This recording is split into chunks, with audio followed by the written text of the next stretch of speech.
está tentando. Muita gente está tentando acompanhar o que está acontecendo na Petrobras e tem tido dificuldade para entender os diversos aspectos de uma suposta crise. Afinal de contas, a maior empresa brasileira, com um faturamento gigantesco, comparável às principais companhias do mundo, que acaba de garantir simplesmente a segunda maior distribuição de dividendos na história da empresa. Porque tem muita gente reclamando, mas é a segunda maior divisão de dividendos na história da empresa. E apesar disso, há uma série de problemas que desencadeiam essa ideia de que há uma crise. Inclusive com muita gente querendo trocar o presidente da companhia, o Jean Paul Prats. Aliás, chegaram a fazer um dossiê a respeito de Jean Paul Prats, os embates com o Alexandre Silveira, ministro das Minas e Energia. Há uns ministros problemáticos, né? Problemáticos. E com posições que muitas vezes são incompatíveis com a linha geral anunciada pelo presidente da República desde sua candidatura. Mas isso também só é possível porque essa linha geral não está sendo imposta. O governo está muito ao sabor do vento. Mas há muita gente ali dentro que não tem nada a ver com o que seria a linha geral. Muita gente. E no primeiro escalão. Então, fizeram esse dossiê. O dossiê foi enviado para a Petrobras. Então, quem responde à Petrobras não é diretamente Jean Paul Prats, mas é claro, o teor das respostas, o teor mostra que ele foi consultado em cada uma delas. Então, dizem que o Jean Paul Prats foi contra a Petrobras ser autossuficiente em refino. E aí as coisas começam a circular. Esse cara aí, ele não quer que a Petrobras seja autossuficiente em refino. Esse é um problema grave no Brasil. Por isso o Brasil, que tem produção de petróleo suficiente para o mercado interno, para o consumo dos derivados internamente, o Brasil é obrigado a comprar gasolina, comprar óleo diesel. É claro, parte do petróleo, uma parte significativa, é exportada. A Petrobras faz dinheiro com exportação. Quanto mais alto o preço do barril, mais ela ganha como exportadora. Só que ela é importadora, não solitária, mas é e decisiva no mercado, de derivados. Gasolina, óleo diesel. E no caso do diesel, às vezes chega a 30%. É muita coisa. No caso da gasolina, há variações 12, 15, 20%. E muita gente, aliás, trata essa questão como se tudo fosse importado. E quisesse, pois, que o preço aqui dentro fosse definido pelo mercado externo. Foi um desastre quando isso foi feito. Mas tem gente que quer a volta disso. Ora, é preciso considerar que grande parte do combustível utilizado aqui dentro é produzido aqui. Só que falta refinaria. É preciso ter mais refinaria. E aí disseram, o Prats é contra. A Petrobras, na resposta, diz que o Prats nunca afirmou ser contra a autossuficiência em refino. Aliás, como senador, se posicionou exatamente em sentido contrário. Ele quer que a Petrobras e o Brasil desfrutem da autossuficiência em refino. Aliás, é um dos pilares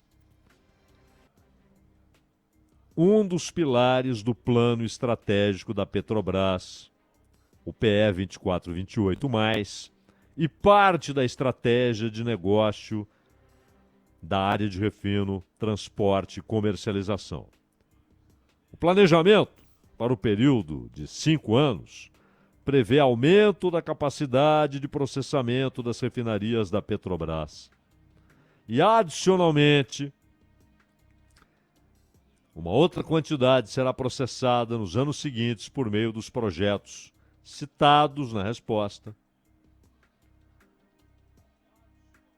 com as refinarias Replan, Revap, RPBC, isso com partidas até 26, as revamps das refinarias Reduc, Repar, Regap, estudos de novos trens nas refinarias existentes, parceria com a Mubadala para a refinaria de Mataripe e assim por diante. O dossiê diz que Prats foi contra a Petrobras investir em fertilizantes e petroquímica. E aqui, especificamente, há uma reclamação da Gleisi Hoffmann relacionada a tal reclamação à defesa dela, a defesa que ela faz de um pedido apresentado por Simone Tebet e Geraldo Alckmin para a produção de fertilizantes numa cadeia Mato Grosso do Sul-Paraná. Produção em Mato Grosso do Sul e a produção final, inclusive com derivados, a industrialização no Paraná seria um processo vertical Mato Grosso do Sul, Paraná.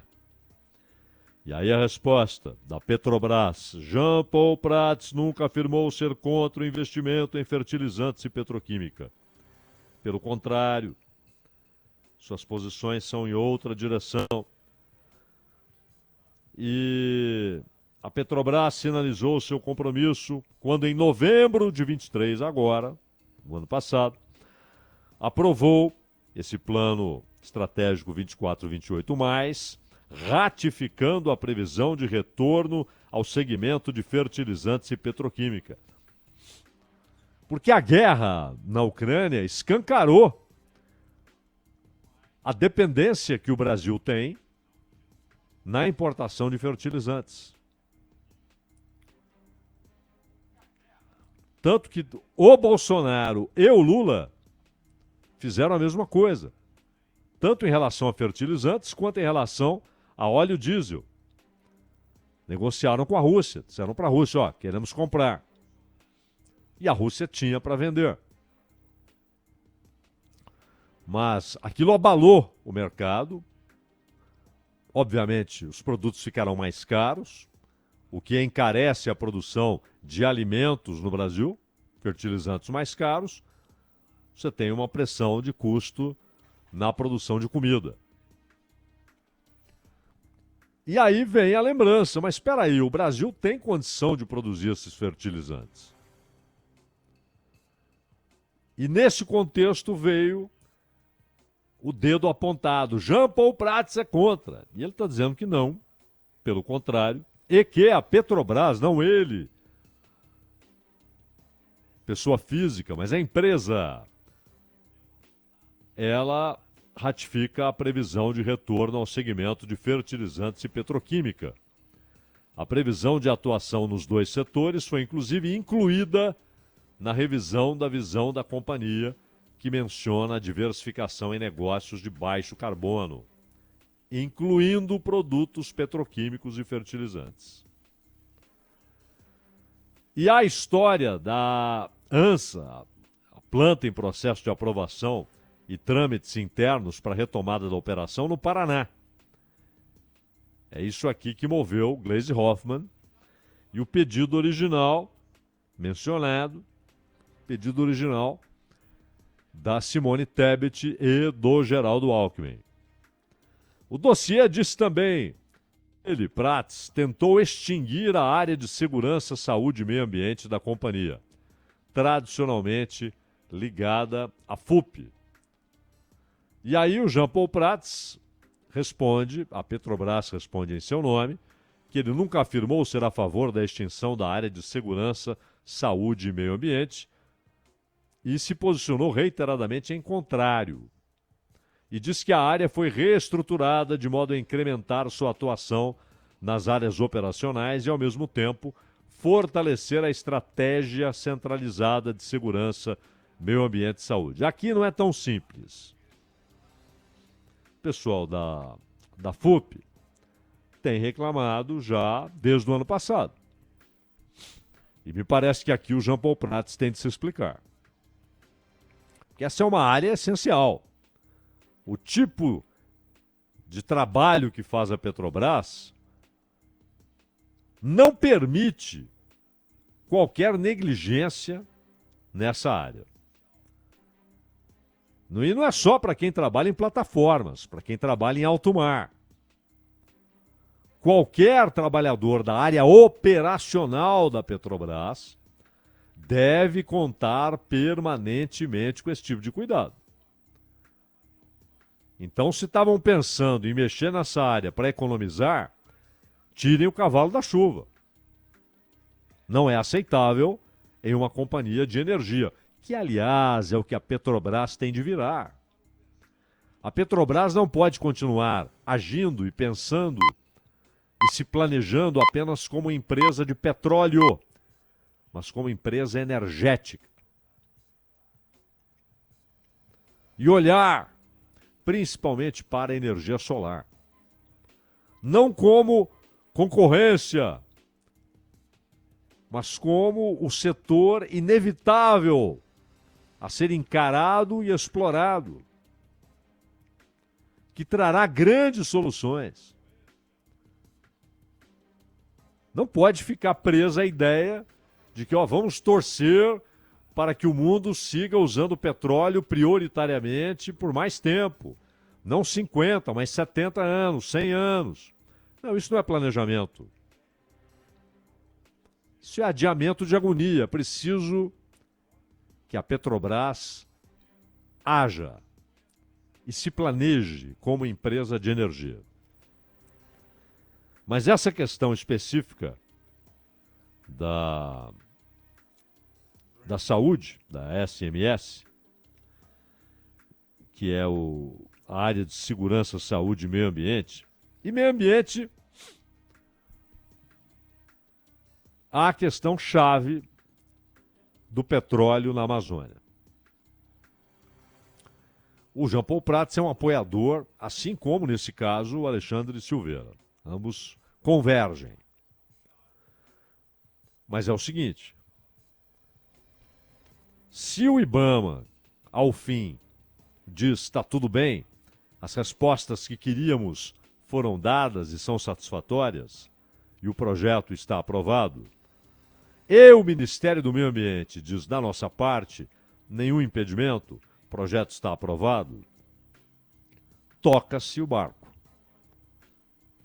O que não pode é o IBAMA dizer que há perguntas não respondidas e perguntas importantes, decisivas, e que só haverá autorização da parte do IBAMA havendo respostas satisfatórias, garantias.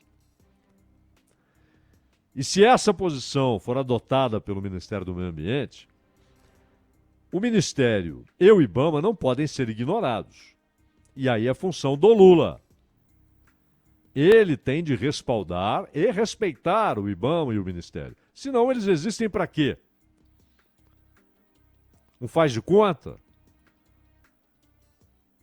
para que se possa dizer ao mundo: o Brasil tem o IBAMA, o Brasil tem um Ministério do Meio Ambiente atuante, mas que não apita nada. Na hora da decisão, fica só como: ah, eles disseram isso, tal, mas nós já resolvemos aqui. Então não dá. Se for para fazer faz de conta, se for para tratar IBAMA e Ministério do Meio Ambiente como faz de conta, só para inglês ver e aplaudir, isso é uma hipocrisia barata e burra. Então a Petrobras só deve avançar com a devida autorização governamental, isso é óbvio. Mas essa autorização governamental não pode desprezar a posição de um ministério e de um Instituto de Meio Ambiente. Aí vem a questão do fluxo de caixa. Prats tentou pagar 50% do fluxo de caixa livre dos dividendos ordinários, contrariando a orientação do governo de pagar 45%. Se absteve na questão dos dividendos extraordinários, contrariando a decisão do governo e da área de risco da Petrobras, colocando em xeque a capacidade de endividamento da companhia e os investimentos previstos no plano estratégico, antes da conclusão de análises solicitadas pelo Conselho. E aí a Petrobras respondeu: Jean Paul Prats nunca propôs distribuição de dividendos diversa da proposta governamental, atuando no Conselho de Administração como conselheiro e normalmente votando junto à bancada indicada pelo acionista controlador, que é a União representada pelo governo federal. Essa questão, há muita safadeza, gente que utiliza essa discussão para tentar fazer com que a opinião pública se torne hostil a qualquer ação do governo na Petrobras. Mas pegue uma empresa média, ou grande, ou gigantesca, uma corporação com ações. E digamos que a família A seja acionista majoritária, seja controladora. Alguma dúvida que ela terá papel decisivo nos rumos da empresa, nas decisões que serão tomadas? Alguma dúvida de que é impossível ignorá-la como acionista principal? Por que, pois, essa regra elementar de mercado não vale para a Petrobras? Não, porque tem uso político. Não, o que não existe é a ideia de que a Petrobras é só uma empresa de petróleo, de energia, mas não tem função pública, não tem papel histórico e não tem a ver com interesses do povo brasileiro. Quem construiu essa empresa? O dinheiro que ergueu a Petrobras e que desenvolveu a Petrobras e que tornou a Petrobras uma das maiores empresas do mundo no setor. De onde vieram esses recursos? Dos brasileiros. De cada brasileiro que paga imposto, e todo mundo paga imposto, de uma maneira ou de outra. Veio dos estados, dos municípios, veio da população. Em 97, no governo Fernando Henrique, é que ela se abre. Ela busca capital no mercado e passa a haver a figura do acionista e passa a haver, posteriormente, o grupo de acionistas minoritários, que tem de ser respeitado, seus interesses têm de ser considerados, tem de receber dividendo. Mas a empresa não existe para eles. A empresa se beneficia da sua abertura ao mercado, se capitaliza. Esses acionistas se beneficiam porque investem numa empresa altamente lucrativa e que continua sendo altamente lucrativa. Mas a função da empresa está dada historicamente. E tem a ver com planejamento estratégico, com segurança, com soberania. Soberania, inclusive, econômica. Soberania de mercado. Independência. O Brasil pode ser independente. Por que continuar sendo dependente nessa área específica e crucial?